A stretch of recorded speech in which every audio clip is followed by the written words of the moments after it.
Hello, everyone, and welcome to this live session. My name is Grace Mwinga. I will be your host for today. I'm very delighted and excited to be here. I work with the British Council as a senior gender advisor for Sub-Saharan Africa, and I'm glad to host this session today. So for those of us who are joining us for the first time, Youth Connect Live is a series of online live sessions for young people around the world and primarily aimed at developing their skills that they would need to be able to connect with themselves, the community, and the wider world at large.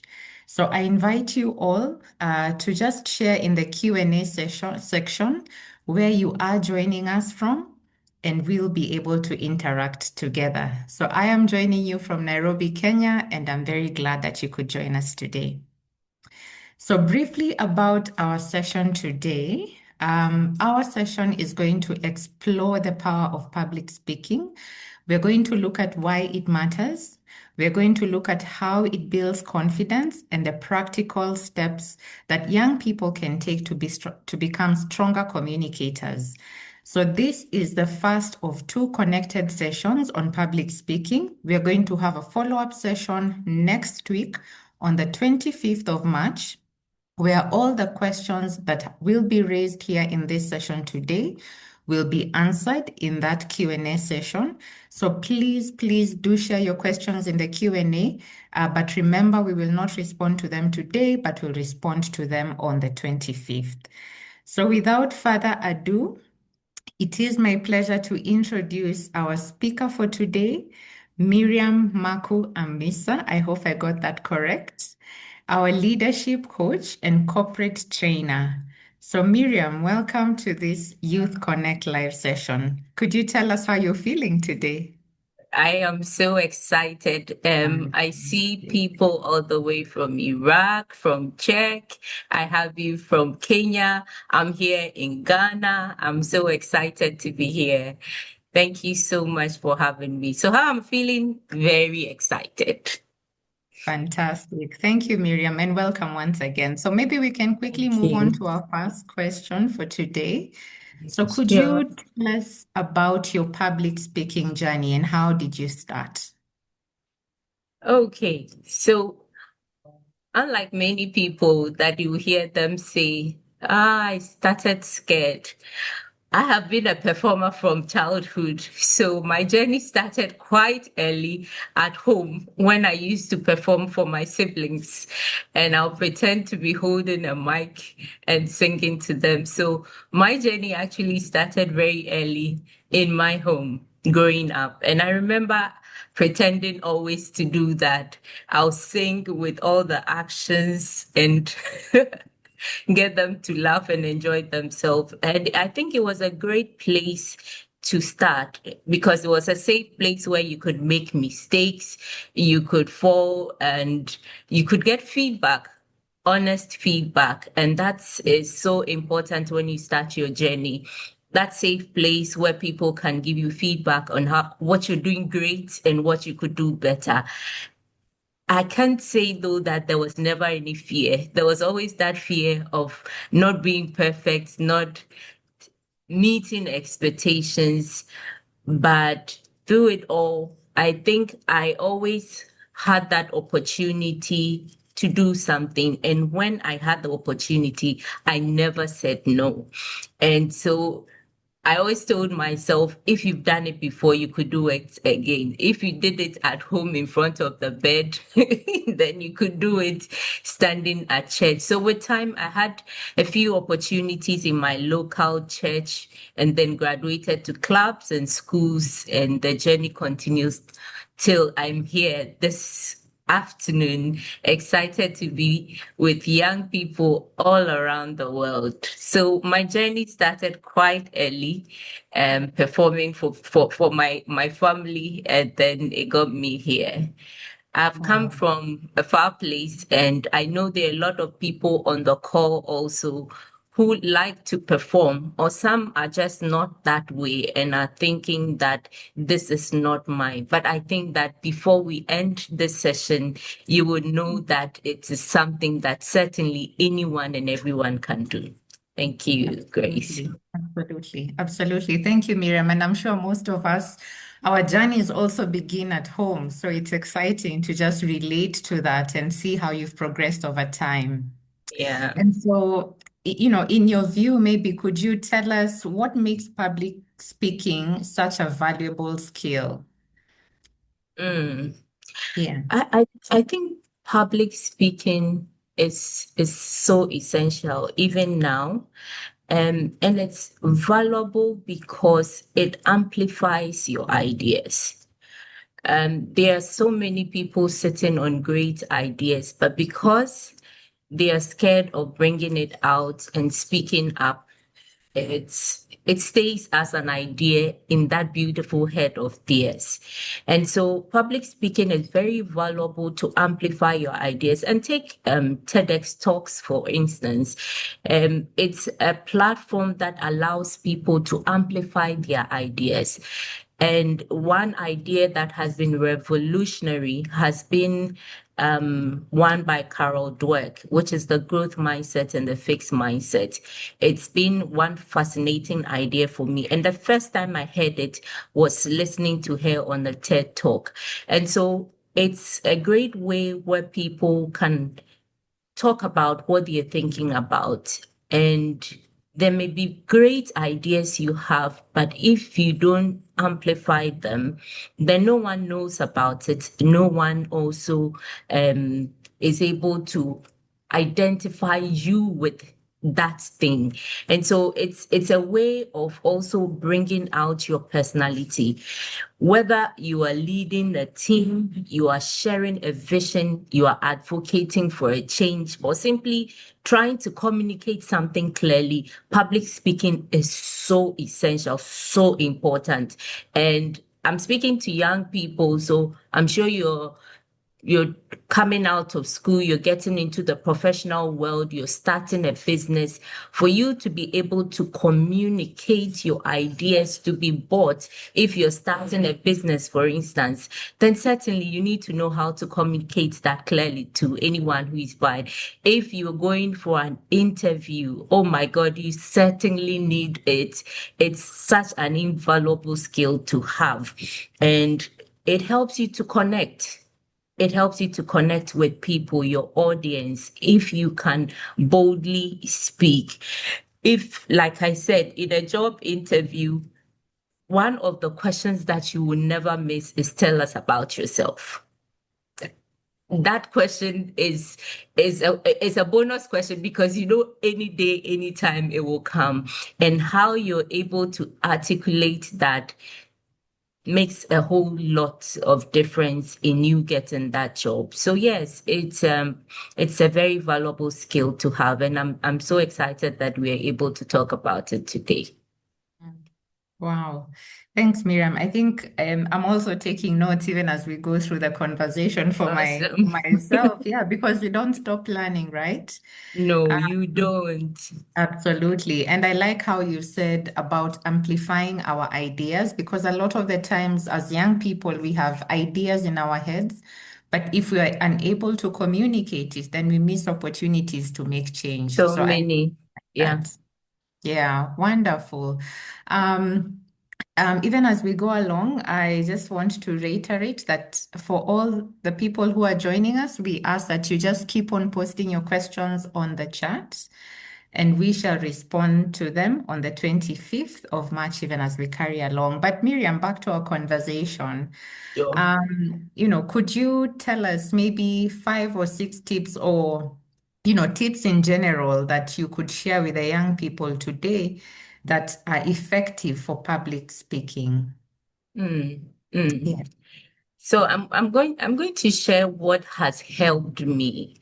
Um, and this first tip I use every time whenever I have an opportunity to speak. I'm a keynote speaker anywhere.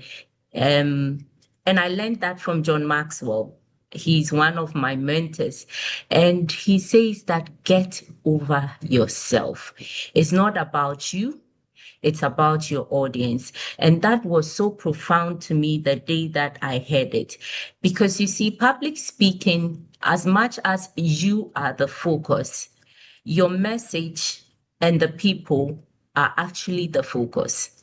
It really has got nothing to do about you. It's got everything to do with your message and the people who are about to receive it. So coming here, I asked myself, who am I going to speak to and what am I going to give to them? And what is that value in it? The minute you begin to think that way, you begin to forget about, how am I looking? Is my lip gloss looking good? Am I speaking well? Am I, the things that make you look at yourself and begin to think that you're inadequate and you're not supposed to be there, like the imposter syndrome. Do I have that information? Because I'm going to speak to people from Iraq, from Czech, from Britain, and I may not be even speaking too well. Will they understand my language? But it's not about you. It's about public speaking. It's about helping a group of people be a better version of themselves.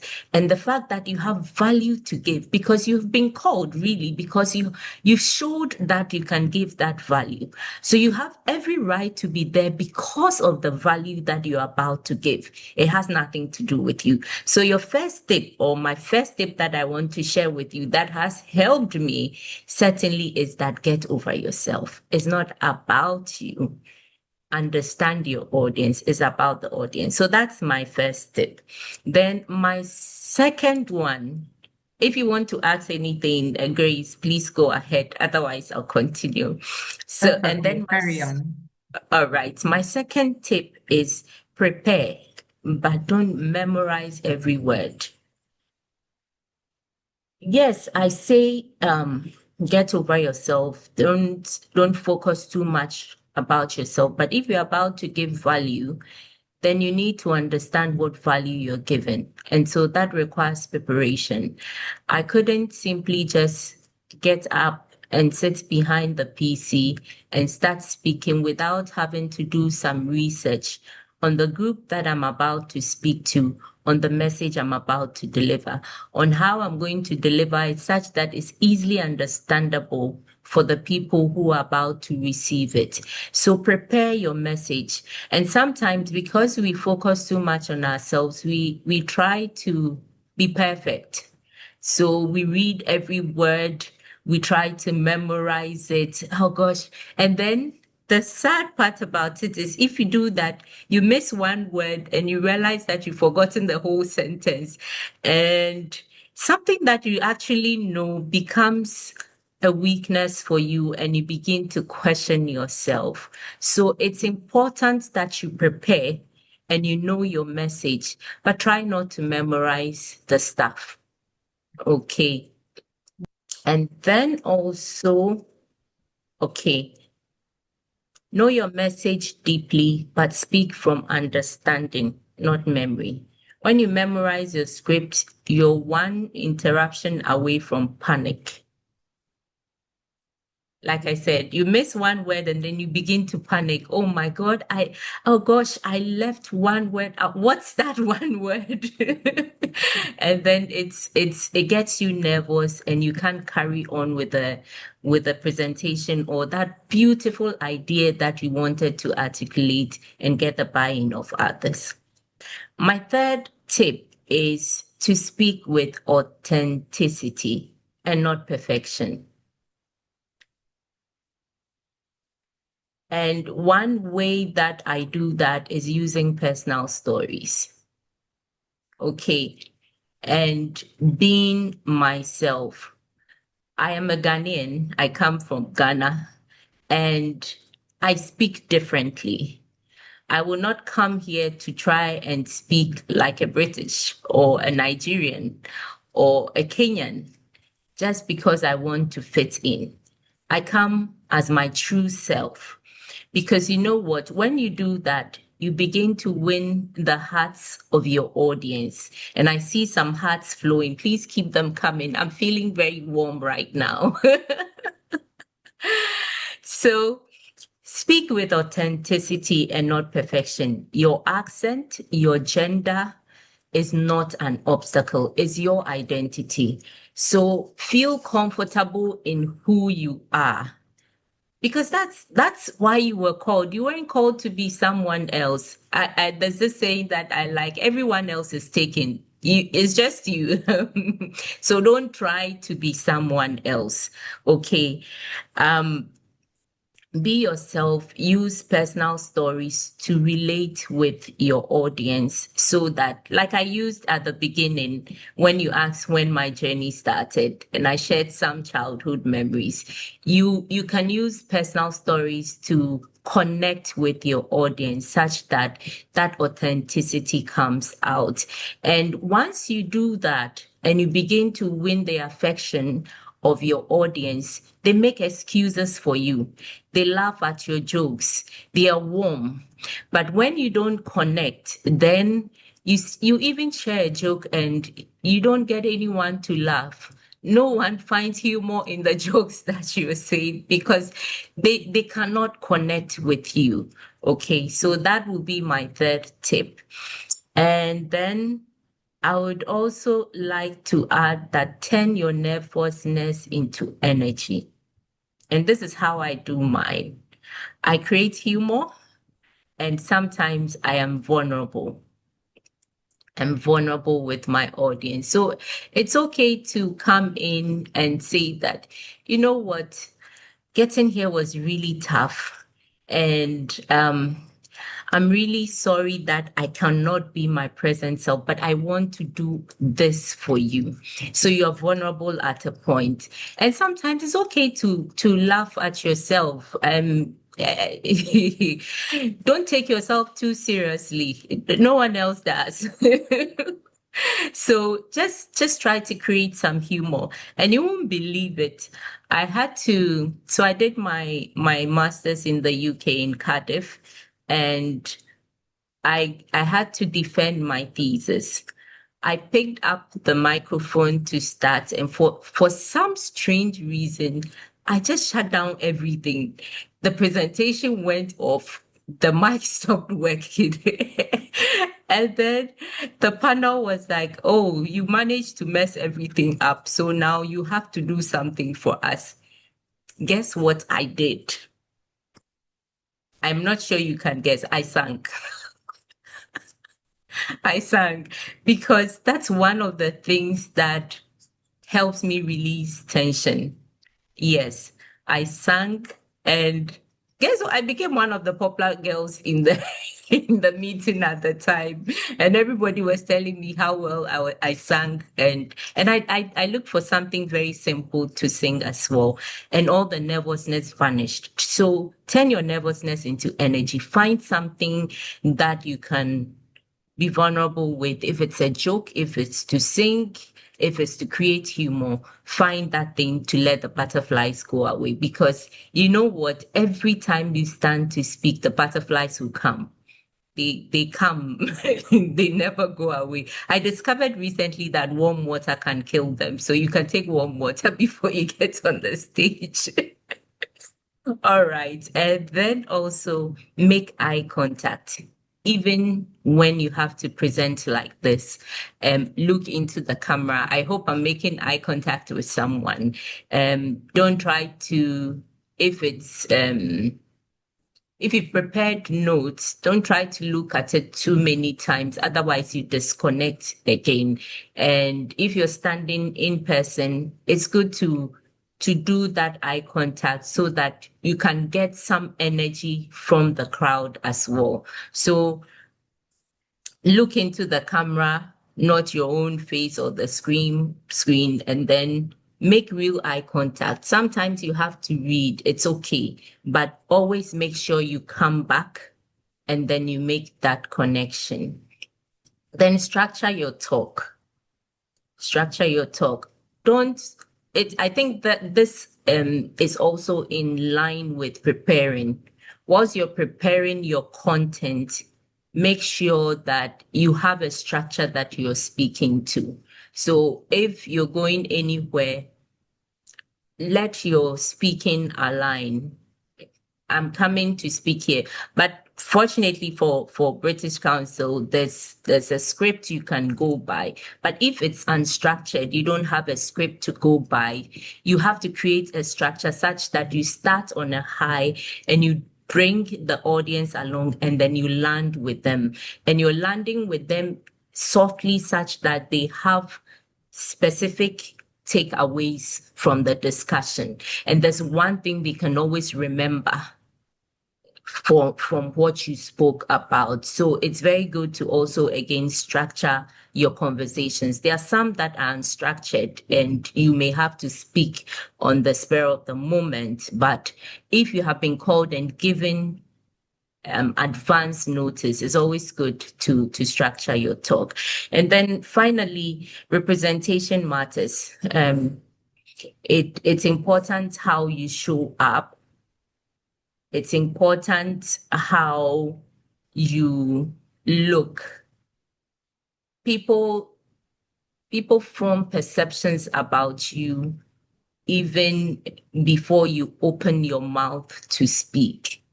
And so I'm working from home today. So I happen to be wearing one of those easygoing clothes. But when I realized it was 11:30, I said, oh no, I need to get some makeup on. I need to get some earrings on. I need to show up such that it's not over the top, but perceptions are formed before you open your mouth. Remember that. So you show up in a way that you want to be remembered.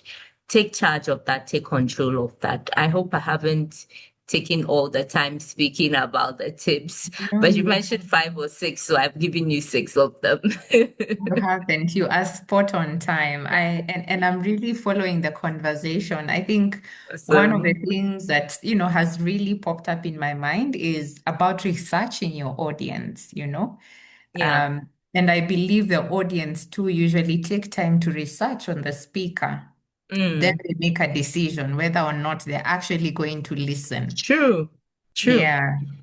Exactly. So I believe even the way you package yourself in your bio matters whether people are going to come in and listen or not.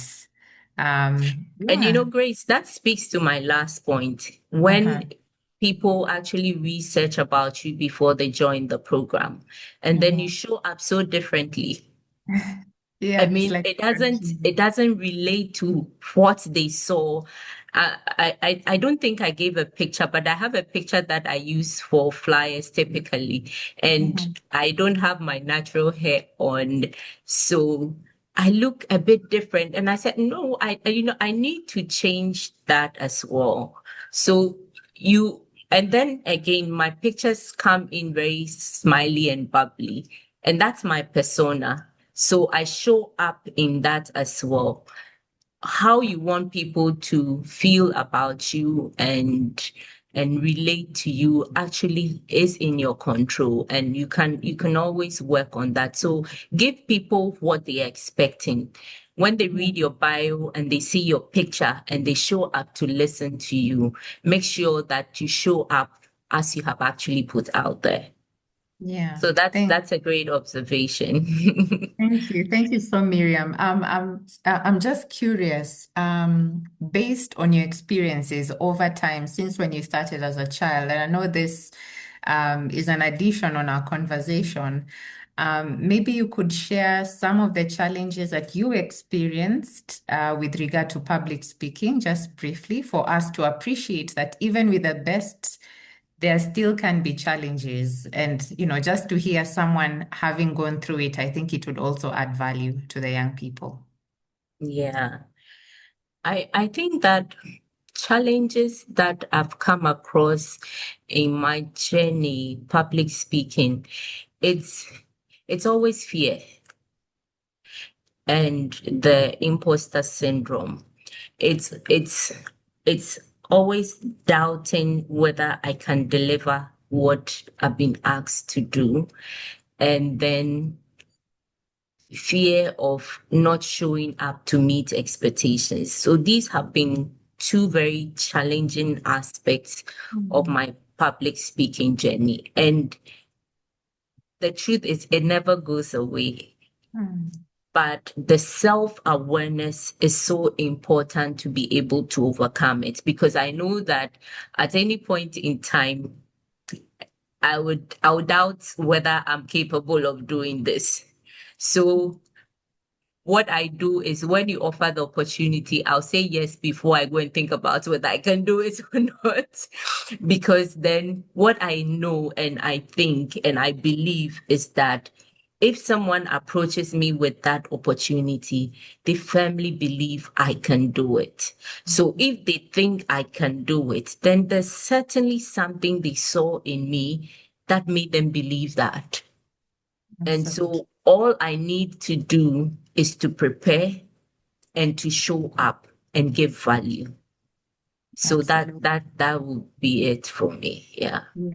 Thanks, Miriam. And so, what kind of advice or resources or next step would you give, to Mm, someone who wants to start improving today so that they mm. can take some practical things with them out of this session? Sure, sure. I think you should start small. I think you should start like I started. If you haven't started yet, start with your family. I mean, when and as family, we sit together every now and then to eat, to talk, to watch TV. At such gatherings where you have family, um, try to speak up. Start from there. Try to make your thoughts, articulate your thoughts. For instance, let family know what you think about a certain topic. Don't always keep it to yourself. Okay, so you can start small by starting with a safe space with your clubs, with your friends, with your family. Okay, and there's a great community that really helped my public speaking journey, and that's the Toastmasters community. Okay. That's one amazing community you can find around the world. And it provides a safe space for you to make mistakes, for you to get feedback, and to continuously improve. So there's a pathway. You can determine whichever pathway you want to go by. And then you take on speaking assignments. You have someone that is giving you feedback on the number of errors that you're making. Because it was when I joined Toastmasters that I realized that people use filler words and it takes out so much from their speaking. So they're like and that when I joined Toastmasters and I started listening to other people speak, I realized that I started counting their filler words instead of actually listening to the message. And that really helped me how to pause, how to pace my speech so that people can really understand me. So certainly Toastmasters, look out for mentors. Okay, look out for mentors, how you want to speak. I always would relate it to John Maxwell. I learned a lot from him. Although I'm a certified Maxwell coach, leadership coach, and I've met with him. It's just been once, but I watch his videos, I watch how he speaks, and I love the way he just calls his audience his friends and that connection he builds with. So find mentors that speak the way that you would want to speak. Watch TED Talks. Most of them have their videos, listen to their podcast, and then read foundational books. So Art of Public Speaking by Dale Carnegie, How to Make Friends Again by Dale Carnegie. It it opens up your mind to a lot of information that you can get, and then practice, practice, practice, practice. All right. Exactly. Wonderful. Thank you so much, Miriam, for this conversation. It has been a delight just listening. I'm looking at my notebook and I have a lot of information that I've captured just from the conversation. Awesome. Yes, Wow, this and 30 minutes went by really fast. absolutely. And I hope every one of us joining us today have gotten something from this conversation. We look forward to having you again on the 25th of March, even as we answer the questions that you've put Sure. on the chat. So thank you very much, Miriam, and to our Thank audiences, you. thank you very much for being with us today.